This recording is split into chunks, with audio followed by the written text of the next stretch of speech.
World express channel में आपका हार्दिक स्वागत है। नेपाल की खास खबरें जो वर्ल्ड मीडिया नेपाल ब्यूरो प्रमुख देवेंद्र किशोर डुंगाना द्वारा प्रस्तुत हैं, आपकी प्रतिक्रियाओं का स्वागत है।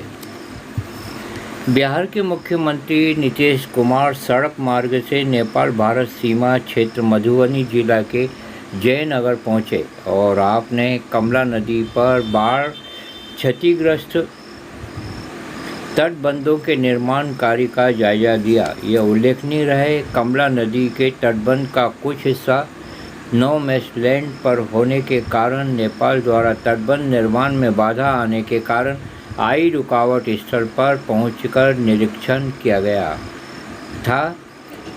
मुख्यमंत्री ने जिला प्रशासन, एसएसबी, जल संसाधन विभाग के पदाधिकारी व अभियंता से तट निर्माण में आ रही परेशानी के बारे में जानकारी दी। पिछले दिनों नेपाल से आने वाली कमला नदी में आई बाढ़ से पिछले साल भारी तबाही हुई थी और कमला नदी का तटबंध कई जगहों पर टूट गया था। इन टूटे तटबंधों का पुनर्निर्माण जारी है। तटबंध का कुछ हिस्सा नो मैन लैंड क्षेत्र में आने के कारण नेपाल की एपीएफ आर्म्स फोर्स ने टूटे तटबंधों के निर्माण पर रोक लगा दी है। नेपाल के विरोध के कारण यहां तटबंध की चौड़ाई 15 फीट की जगह 8 फीट चौड़ाई में तटबंध निर्माण हो चुका है। अमेरिकी सरकार द्वारा नेपाली सेना को कोरोना वायरस की रोकथाम, प्रतिकार व नियंत्रण के लिए 4.5 लाख अमेरिकी डॉलर की स्वास्थ्य सामग्री अमेरिकी राजदूत रैंडी बेरी ने प्रदान की। सैनिक मुख्यालय के जंगी अड्डा पहुंचकर प्रधान सेनापति पुनरचंद थापा को यह सामग्री हस्तांतरित की गई। नेपाल सरकार द्वारा प्रस्तुत नागरिक संशोधन के खिलाफ समाजवादी मुस्लिम संघ ने आंदोलन करने का निर्णय लिया है। संघ ने कहा है, नेपाल भारत 20 सदियों से जारी रोटी बेटी संबंध के खिलाफ ये संशोधन है। संशोधन विधेयक वापस लेने के लिए सरकार से मांग करते हुए संघ ने निर्णय लिया है, अगर विधेयक वापस नहीं लिया तो मुस्लिम समुदाय भी सड़क पर संघर्ष के लिए उतरने के लिए विवश होगा। बैठक मौलाना नरुल होद की अध्यक्षता में संपन्न हुई। इस वर्ष अपना जन्म दिवस राजा ज्ञानेंद्र नहीं मनाएंगे। उनके द्वारा जनता को राष्ट्र बचाने के लिए आह्वान किया गया है। विषय परिस्थिति और विषम परिस्थिति को दृष्टिगत करते हुए पूर्व राजा ज्ञानेंद्र शाह ने यह सराहनीय निर्णय लिया है। पूर्व राजा ने एक संदेश जारी करते हुए कहा है कि मैंने नेपाल में विषम परिस्थिति को देखते हुए मुझे यह निर्णय लेना पड़ा है। जनतांत्रिक तराई मुक्ति मोर्चा का राष्ट्रीय अध्यक्ष डॉक्टर मनोज मुक्ति विवेक ने राजा के इस निर्णय को स्वागत योग्य बताया है। अब राजा ने आम नेपाल जनता को देश बचाने का आह्वान भी किया है। नेपाल भारत सोनौली सीमा क्षेत्र में नेपाल के एफएम रेडियो ने नवलपरासी व रूपन्देही जिलों से सटे महाराजगंज के सीमावर्ती क्षेत्रों के नागरिक एफएम रेडियो सुनते आ रहे थे।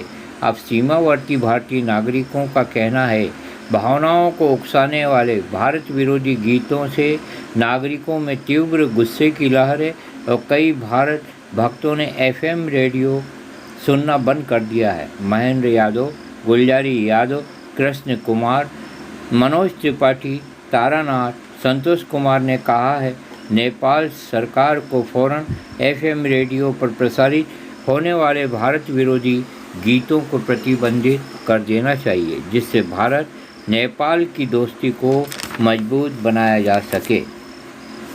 नेपाल के विद्रोही विप्लव समूह के नेता विक्रमचंद विप्लव के नेतृत्व में कम्युनिस्ट पार्टी ने प्रतिनिधि सभा तथा राष्ट्रीय सभा सदस्यों को एक चिट्ठी लिखकर कहा है, अमेरिकी मिलेनियम चैलेंज कॉरपोरेशन एमसीसी परियोजना संसद में पारित किसी भी तरह से नहीं होनी चाहिए।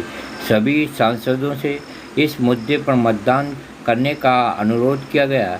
इस पत्र में दावा किया गया है, एमसीसी को स्वीकार किया जाता है तो अमेरिकी साम्राज्यवाद का गंदा हस्तक्षेप नेपाल में और बढ़ जाएगा।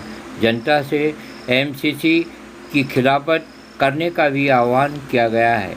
नेपाल में इस बात की चर्चा है कि गोरखा जिले का एक गांव जो नेपाल का है उस पर चीन का कब्जा है। रुई गांव के बारे में नेपाल सरकार की चुप्पी बहुत ही चर्चा का विषय बनी हुई है। विगत 60 वर्षों से गोरखी के उत्तर प्रदेश में स्थित रुई ग्राम का कब्जा चीन का है और नेपाल सरकार की चुप्पी रहस्यमय बताते हैं। इस ग्राम में करीब 80 घर हैं। नागरिकों का कहना है इस गांव के नेपाल के होने के कई प्रमाण उपस्थित हैं। यहाँ के नागरिक राजस्व नेपाल को देते आए हैं, फिर नेपाल ने अपने इस गांव को चीन को क्यों दे दिया, ये चर्चा ज़ोर शोर से हो रही है। बताइए ये खबरें आपको कैसी लगी। जय भारत, जय नेपाल।